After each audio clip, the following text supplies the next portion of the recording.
jovem, vamos estudar a lição Momento do Hipertexto e, obviamente, é aquela coleção de textos que você vai utilizar para a explanação do assunto que estamos estudando essa semana, mas de um modo muito especial você vai responder algumas perguntas de modo muito rápido.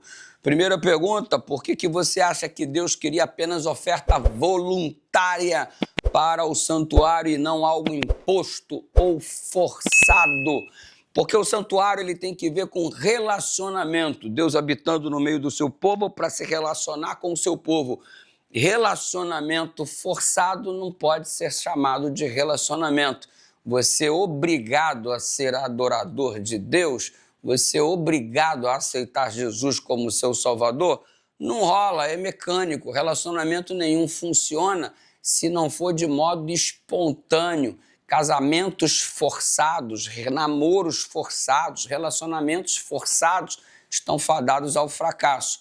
Por isso, Deus queria que o relacionamento, a casa, a construção dele, cada um tivesse participação e essa participação devia ser espontânea, tal qual deve ser o relacionamento entre um pai e um filho. Aí você observa por que o Espírito de Deus era necessário para realizar o trabalho da construção. Porque o padrão era elevadíssimo. Você observa que foi conforme o modelo demonstrado no céu. Deus mostrou um modelo para o Moisés. E aí você colocar em prática, com ferramentas humanas e material humano, algo que é de parecido com aquilo que foi revelado lá no céu, com o que é divino, então necessitaria uma habilidade muito grande. E, obviamente, somente o Espírito Santo capacitando os artesãos e todos aqueles que trabalharam é que puderam, então, eles realizarem esta obra porque foram capacitados pelo Espírito Santo. E aí, como é que Jesus cumpriu o propósito do santuário? Isso aí é muito fácil, porque você percebe que ele é o Cordeiro de Deus que tira o pecado do mundo. Todas as coisas do santuário apontavam para Jesus. No momento em que Jesus aparece, tudo aquilo perde o valor. Não precisava mais matar o cordeiro. Jesus é o Cordeiro de Deus. Não precisava mais do pão da proposição. Jesus é o pão. Não precisava mais da água que estava na pia. Jesus é a água da vida. Não precisava mais do candelabro. Jesus é a luz do mundo. Ou seja, deixa de ter razão de existir aquelas coisas em função da pessoa de Cristo.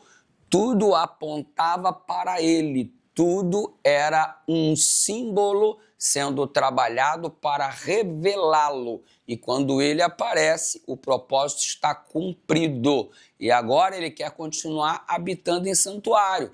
Santuário que é o nosso corpo, o templo do Espírito Santo. Ele quer habitar em mim, ele quer habitar em você. E quando nós estamos juntos, cheios de Deus, nós formamos aquilo que ele chama de igreja.